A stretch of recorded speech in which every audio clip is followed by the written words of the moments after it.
5.18 광주민주화운동 46주년을 기념합니다. 먼저 노래를 하나 들을까 합니다. 문익환 작시, 유형선 작곡의 그대 오르는 언덕입니다. 함께 노래를 들으십니다. 이 노래의 가사 중에는 철책 면류관 쓰고와 피투성이 십자가 메고란 구절이 나옵니다. 분단의 현실이 통일로 부활하는 열망을 담은 시요 노래입니다. 분단은 미움을 증폭하고 증오를 폭발시키는 전쟁의 원인이 되었고, 반대로 전쟁은 분단을 고착화시키고 모든 폭력과 독재를 정당화하는 구실이 되었습니다.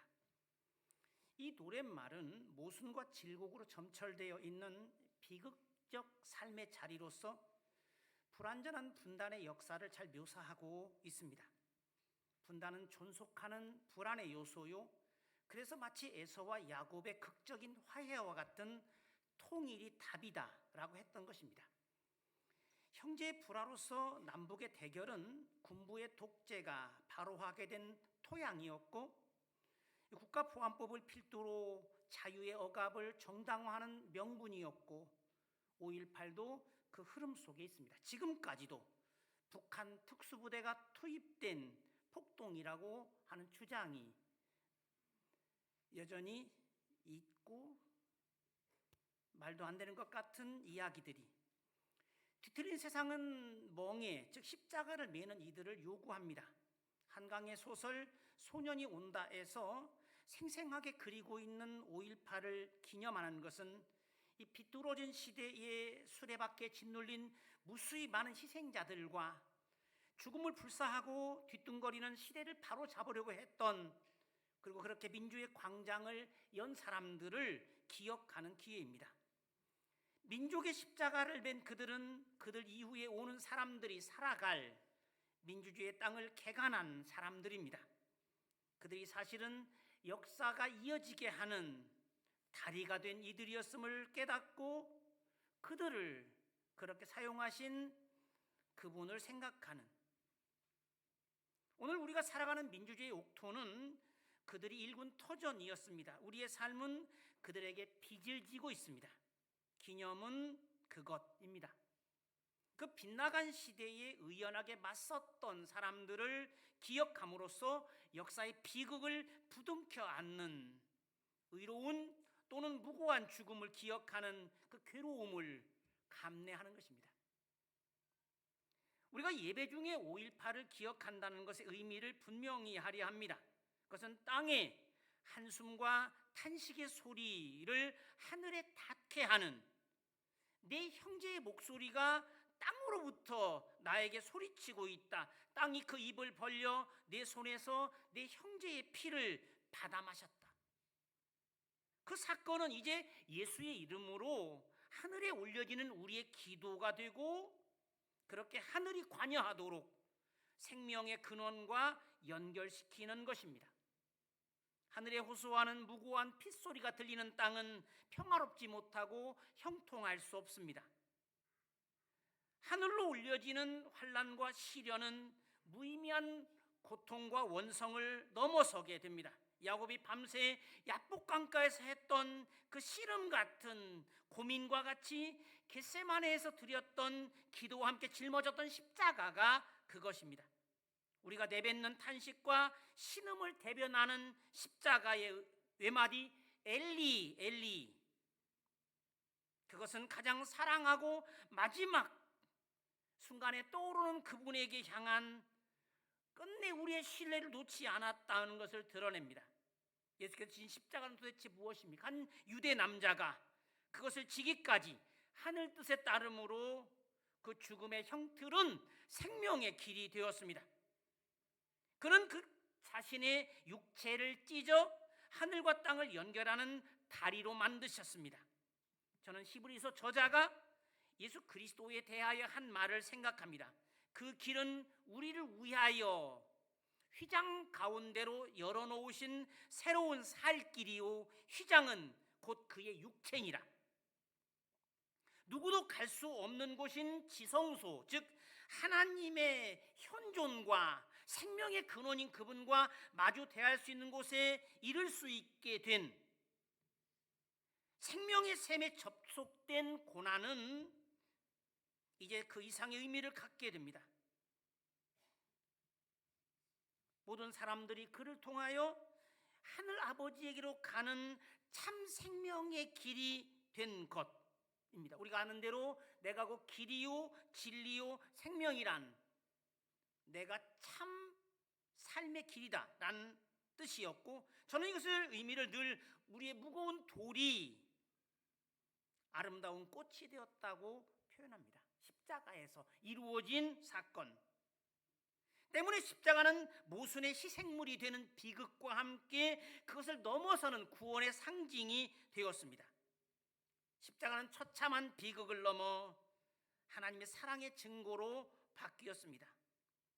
예수께서 화목 제물이 되어 만들어진 하늘과의 소통의 길을 통해 생명과 소망의 현실이 된 것입니다. 그러므로 바울은 로마서 5장 8절에서 하나님의 사랑이 확증되는 그 십자가에서 우리는 땅에서 불의의 희생이 되거나 고통의 멍에를 짊어진 이들을 버려지거나 잊혀진 존재가 아님을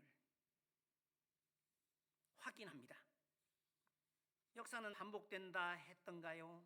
매우 조심스럽지만 그러나 부정할 수 없는 사실은 윤석열이 두 번째 전두환이었다는 것인데, 물론 실제로 그는 전두환을 정치 사표로 삼았던 것으로 보이고, 그가 있었던 것이 역사로 보면 여전히 허술한 민주주의의 근간을 흔들어 빈틈을 메우는 참으로 파국과 재건을 위한 시대였습니다. 여러분, 코로나가 무엇입니까? 우리가 신학적으로 이해하는 코로나는 신천지 등 온갖 이단과 거짓 믿음들을 드러내고 진정한 신앙을 점검하도록 나무를 흔들어 작은 태풍처럼 낙과할 거짓 믿음들을 떨어뜨리고 본래의 참 신앙을 되찾게 하는 기회가 된 것처럼, 저는 사실 우리 한국 교회의 현재 흐름을 그루터기에만 남기려는 하늘의 작업이라고 이해하기도 합니다. 다시 가장 그 밑바닥에서 희망의 불씨를 되살리려고 하는 하늘의 계획이 실행되고 있다고 이해합니다. 12.3 계엄은 이 나라를 위한 지독한 시험이 아닐 수 없었습니다. 그것이 어찌 제2의 5.18이 아니었단 말입니까? 이 나라 백성들이 얼마나 불안했고 마음을 졸여야 했으며, 그러나 동시에 민주의식을 일깨웠고, 사실 시골에 잠깐 머물던 당시 저는 그 밤에 정말 유언을 하고 다시 민주주의의 상징적 장소인 또 투쟁의 현장인 국회로 가야 하는가 싶을 만큼 우리의 결심을 다잡게 했는지, 그것이 다시는 있어서는 안 된다는 역사적 깨달음을 얻는 기회가 되었기 때문입니다. 민주 시민들이 모두 들고 일어나 맞선 그 투쟁과 승리의 경험이 남겨준 것, 그 일련의 사건들은 또한 극우가 한 축을 이루고 있고 미숙한 민주국가의 자녀들이 수두룩한 이 나라의 현실을 제대로 응시하게 했습니다. 지금까지 이어지고 있고 여전히 갈등과 국론 분열을 뚜렷하게 하고 있어서 우리의 당연한 과제가 앞으로 무엇인지도 드러내 주었습니다. 그것을 우리는 지난 시간 동안 참으로 비싼 수업료를 지불한 것입니다.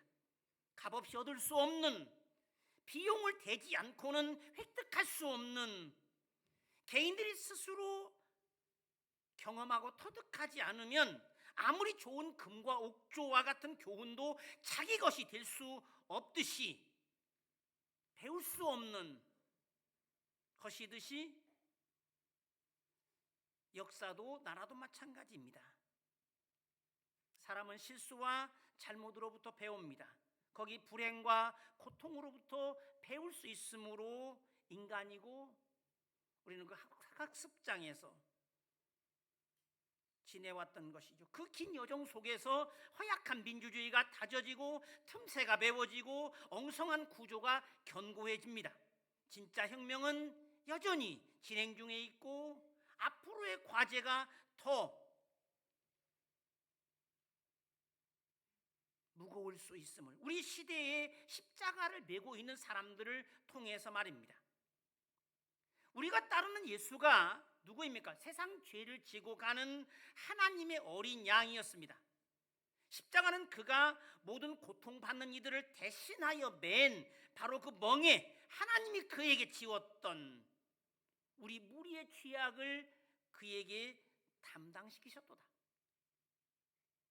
역사의 모순을 짊어지게 한 것, 하나님의 세상 사랑이 빚어낸 한편으로는 비극이며 그런데 그것이 또 다른 한편으로는 우리에게 구원이 된 그 사건,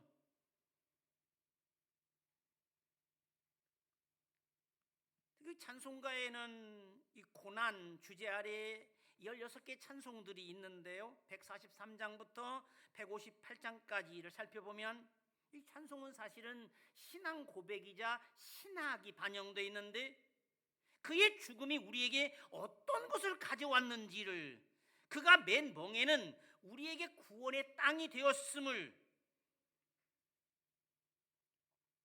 그가 생명의 울타리가 되었음을, 예수를 통해 우리는 전적으로 새로운 세계로 옮겨올 수 있게 되었고, 그래서 이를 뭐라고 표현합니까? 사망에서 생명으로 옮겨왔다, 어둠에서 빛으로 왔다 라고 표현하죠. 그 안에서 우리는 진정으로 이전과 전혀 다른 새로운 존재로 살아갈 수 있게 되었습니다.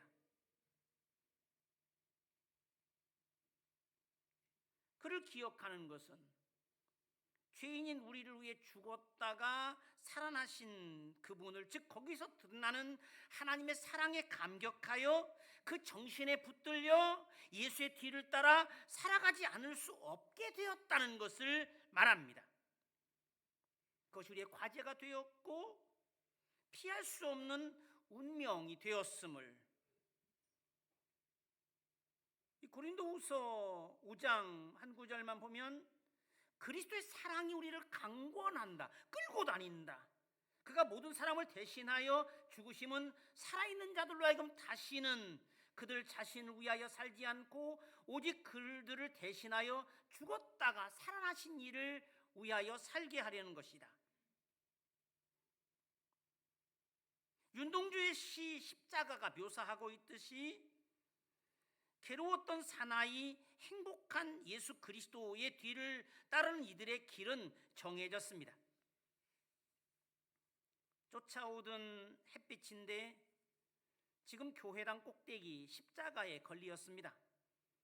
첨탑이 저렇게도 높은데 어떻게 올라갈 수 있을까요? 종소리도 들려오지 않는데 휘파람이나 불며 서성거리다가 괴로웠던 사나이 행복한 예수 그리스도에게처럼 십자가가 허락된다면 모가지를 들이우고 꽃처럼 피어나는 피를 어두워가는 하늘 밑에 조용히 흘리겠습니다. 그것이 바로 자신의 모든 걸 희생하고서라도 사야 하는 진주 같은 복음입니다.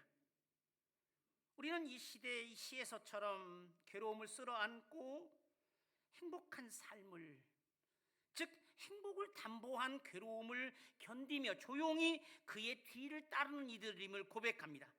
우리는 전쟁과 살해를 위한 무기가 바뀌어 생산의 도구가 되듯이 모든 이들의 평안과 행복을 위하여 기여하는 하나님의 의의 무기가 된 사람들입니다. 곧 우리 주님이 그렇게 하셨듯 우리도 멍에를 메고 쟁기를 손에 잡고 뒤를 돌아다봄없이 이 척박한 황무지와 같은 땅을 갈아엎어 옥토로 만드는 것, 우리는 예수의 마음을 지녔고 그의 정신을 따라 살아왔던 사람들을 기억합니다. 내가 죽어 너를 살린 이들, 이제 부활의 첫 열매인 그리스도 안에서 고난은 더 이상 무의미한 괴로움이 아니고 하나님이 그리스도를 통하여 슬픔이 변하여 춤이 되게 하는 변화의 능력을 눈물이 웃음으로 억압이 자유로 바뀌게 하는 그 힘. 그렇습니다. 우리가 그리스도 안에서, 즉 그리스도의 정신으로 하는 것들은 더 이상 무의미하거나 무가치한 허무한 것들이 아닙니다. 예수 신앙이란 그런 것이죠. 그리스도인들은 괴로운 사나이들이며 행복한 사람들이라고 할 수 있습니다. 신앙생활은 그 기억을 놓지 않는 것입니다. 성령의 능력으로 이루어지는 것, 보혜사 곧 아버지께서 내 이름으로 보내실 성령, 그가 너희에게 모든 걸 가르치고 내가 너희에게 말한 모든 것을 생각나게 하리라. 예수 그리스도를 부단히 회상하고 생생하게 기념하는 것이 신앙생활이듯 오늘도 우리는 그들을 기억합니다. 기억 때문에, 기억을 붙들기 때문에 우리는 인간입니다. 기억은 의미를 추구하고 가치를 평가하는 사람이 사람으로 살게 하는, 사람은 돼지처럼 먹을거리로만 만족하지 않습니다. 죽은 자가 산자의 기억 속에서 이제는 정신으로 살아있는 것, 그래서 지금 내 삶의 방향을 알려주는 등불이 되고 살아가는 힘, 행동과 삶의 원동력이 되는 것, 우리는 그것을 하고 있죠. 기억을 붙잡고 있는 한 그것이 양심의 가책이든 책임에 대한 무거움이든 그 불편함과 아픔을 놓지 않고 지켜감으로써 다시 그 일이 반복되지 않도록, 그래서 인간은 수없는 실수와 잘못에도 불구하고 인간이 되는 것. 민주주의는 부단한 희생을 통해, 즉 백성들이 피를 흘려 스스로 주인인 것을 확인해가는 과정입니다. 우리는 민주 인사들의 죽음이 소망의 씨앗이 되어 우리의 인류를 위한 가장 귀한 것이었음을 알게 되었습니다. 불행하게도 세상은 다른 이의 찔림과 상함의 덕으로 삽니다.